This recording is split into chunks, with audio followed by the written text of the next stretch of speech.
Welcome to our channel. Today, we'll guide you through the simple steps to activate your Varo Bank Card so you can start using it immediately. Step 1. Gather your card and information. Locate your new Varo Bank Card and any accompanying documents. Make sure you have your card and personal details ready for verification. Step 2. Activate via the Varo mobile app. Open the Varo mobile app on your smartphone. Log into your account, navigate to the Card section, and select Activate Card. Follow the on-screen instructions, enter your card details, and complete the activation process. Step 3. Activate by phone.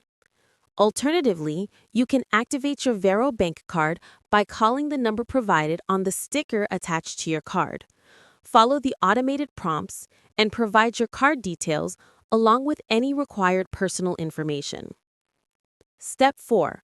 Confirmation.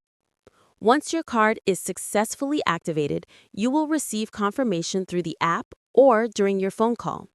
Your Varo Bank Card is now ready to use for purchases, online transactions, and ATM withdrawals. Step 5. Set up mobile and online access. To manage your card efficiently, ensure your Varo mobile app is fully set up. This allows you to monitor transactions, deposit money, pay bills, and manage your finances easily. Don't forget to subscribe to our channel and give this video a thumbs up for more helpful tips.